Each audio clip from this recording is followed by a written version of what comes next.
Welcome to the Real News Network. I'm Sharmini Perez coming to you from Baltimore. An estimated 35,000 people gathered in protest in Tel Aviv on Saturday, March 7th. They were protesting Prime Minister Netanyahu's leadership before the March 17th elections, where Prime Minister Netanyahu is seeking a fourth term.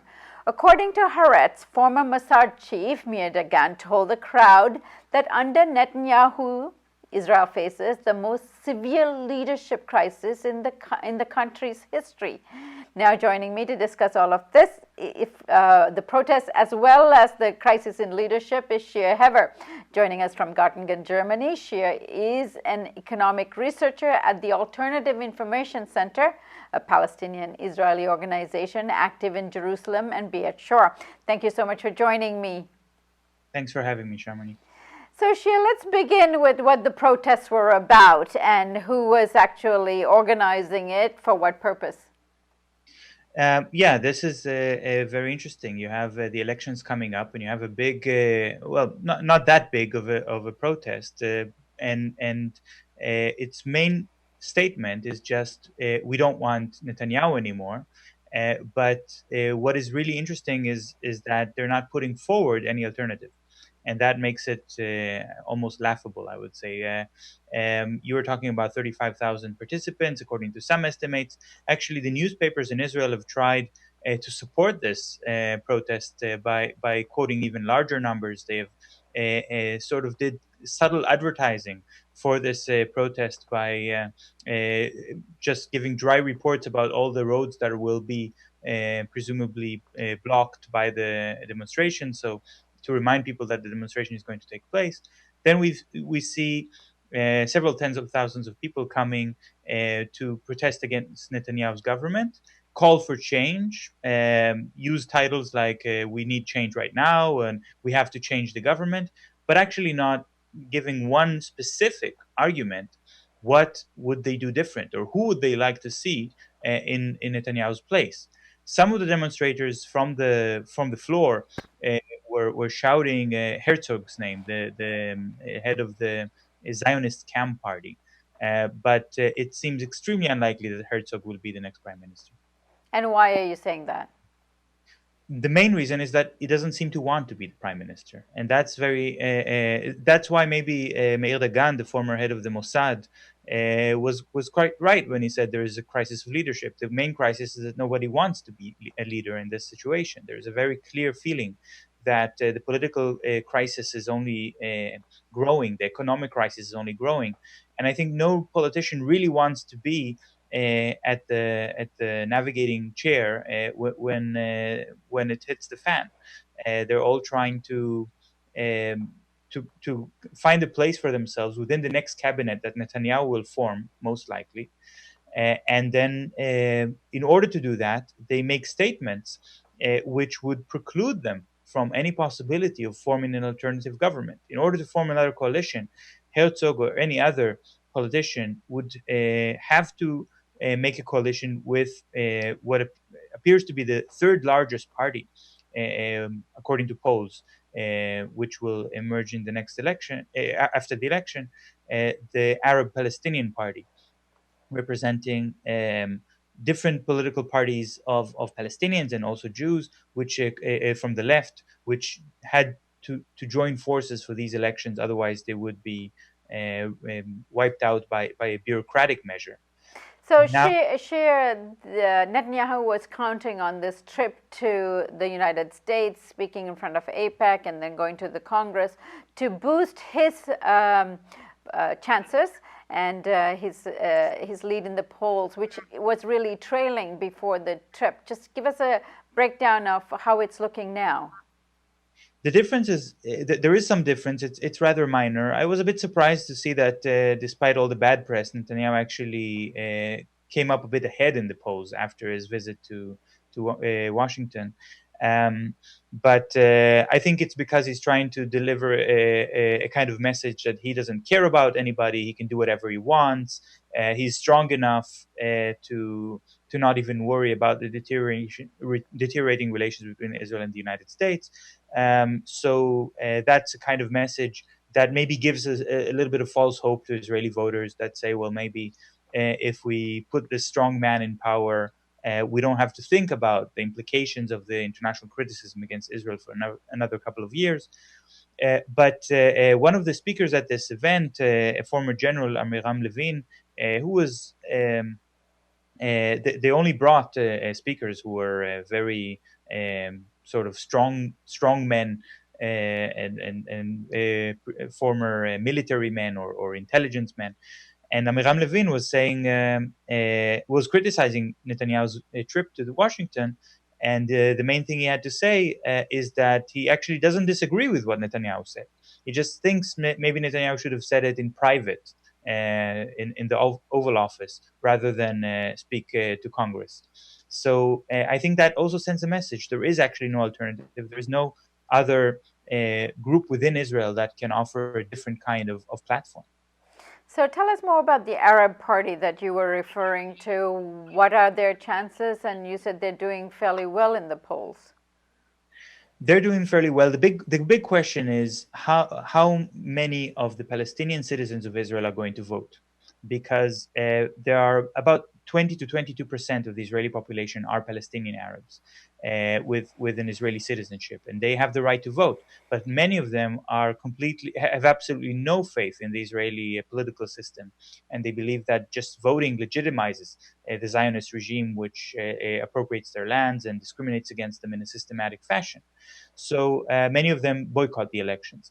And now there's a very strong push by the United Arab Party, to try to call Palestinian citizens of Israel to give up the boycott and try to vote for them. According to the polls, they're not getting 20 to 22% of the votes. They're still getting less, which means they haven't convinced everybody. But even if they get a few more people to vote for them, they're likely to become quite a large party. And the only way that a coalition without Netanyahu can be envisioned is with them. They've already made a statement that they don't want to be part of this coalition. So they would not like to try to help form an alternative coalition to Netanyahu. But it should be said, they've only made that statement that they don't want to be part of that coalition after the members of the so-called left parties in Israel, which would be the natural partners for such a coalition, like the Zionist camp with Chaim Herzog and Tzipi Livni, have made statements accusing members of that United Party, the United Arab Party, and trying to get them disqualified from participating in the democratic process, especially Parliament member Hanin Zoabi, who is an activist, feminist Palestinian woman, and who is very controversial inside Israel, but she's a member of that party, and I think no party would like to negotiate and participate in a coalition process when their negotiating partners are trying to disqualify members of their party and treating them like traitors or terrorists. Now, Shir, what actually Netanyahu came out and said this week that he would not withdraw from the West Bank. Wouldn't this actually boost the possibility of the Arab Party at least gaining more momentum? I would say no, because there is no surprise there. When Netanyahu made his famous Bar Ilan speech a couple of years ago and said that he would envision a Palestinian state, although he said demilitarized state and didn't talk about borders at all, it was absolutely clear, I think, to everyone that this is just a statement to appease the international community, to maybe appease some members of his own coalition, but that he has absolutely no intention of allowing Palestinians to have their own independent state. And now he's making this statement just before the election. I think this is actually a sign that a lot of Israelis understand Netanyahu is sending the message that he's actually preparing for withdrawal from the West Bank. Because when Netanyahu says he will not withdraw from the West Bank, it means he will withdraw from the West Bank, because in the history of this man's political career, and he's been prime minister for over 9 years now, he has never uttered a sentence of truth. He always lies. Like he said, Iran is going to get a nuclear weapon in the next year, and he's been saying that for the past 19 years. Like he said, without international assistance, Israel will attack Iran on its own, and Israel did not bomb Iran. So when he says he's not going to withdraw from the West Bank, it's actually maybe an encouraging sign. Right, and then finally, Shir, how many terms can a prime minister in Israel have according to the constitution? This is a fourth term that Netanyahu is campaigning for. Israel does not have a constitution. This is a long historical issue, but there is no constitution for Israel, partially because the religious parties demanded that if there will be a constitution, it has to be the Bible. And the government was afraid of that, so they decided not to have a constitution. There was actually, for a very brief period of time, a different kind of political system in Israel in which people could vote for the prime minister directly. And under that system, there was a two-term limit, like you have in the United States. But that system was canceled, and now it's a fully party system, which means that people can only vote for their favorite party. And then the head of that party, the head of the biggest party, has the biggest chance to become prime minister, although it's not necessarily going to happen, because if a smaller party, which actually happened with Netanyahu once, when he didn't have the biggest party, but he still managed to form a coalition, then he became prime minister. So then there are no term limits. He could be elected again and again.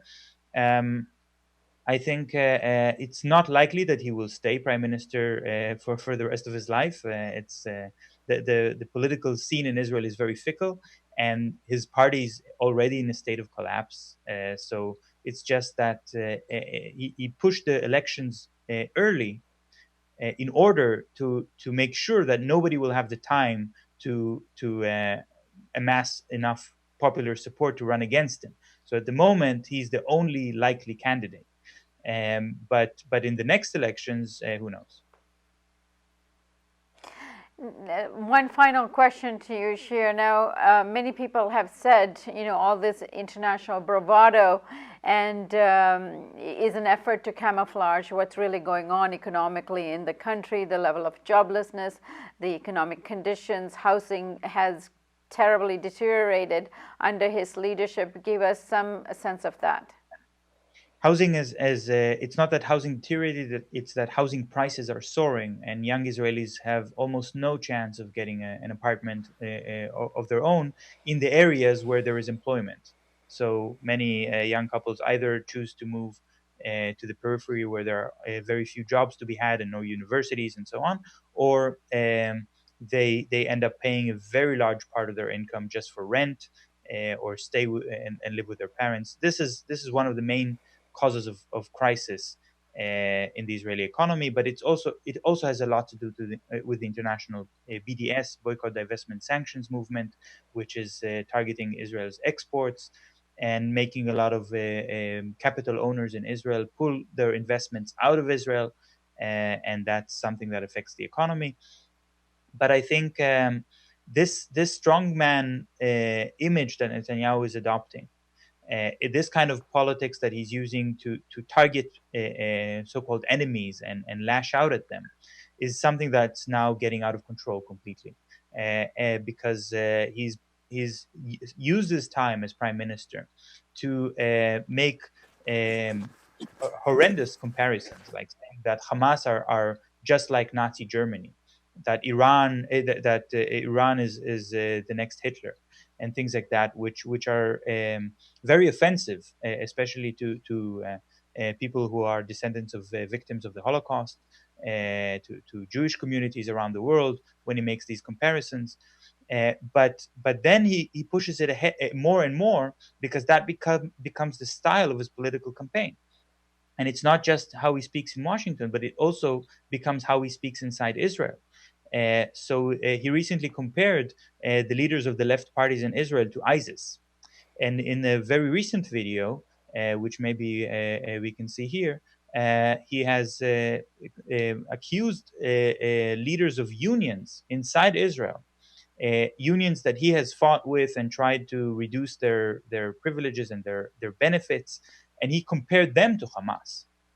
So now there's a great uproar at that. And some of these unions have actually joined the demonstration that we're talking about to change the government, because they feel like now they're going to be treated in the same way that Netanyahu is treating Iran, treating Palestinians. So now suddenly they find themselves as the enemy, and people start to realize when you have that kind of very aggressive political stance, nobody is immune. Shir, do you have any last words on that before we go? I think this is turning out to be a little bit of a comedy, the Israeli election cycle. And I think we should look at all this with a sense of humor. The various political parties, almost all of them managed to get their foot in their mouths. But I think the more interesting issues is not which party is going to win this election. The more interesting issue is what kind of strategy will Palestinians adopt in their struggle for freedom regarding Israel, because it's actually no longer the Israeli government who is dictating the political agenda. It's the Palestinians who are dictating the political agenda now. Even though they are the victims, they understand Israeli society and they can choose their way of struggle. And regardless of who is going to win more seats in the upcoming Israeli Knesset, they're all going to face the struggle of Palestinians for their freedom. And I don't think there's going to be a lot of change between their reaction to it. Shir, as always, thank you so much for joining us today. Thank you, Sharmin. And thank you for joining us on the Real News Network.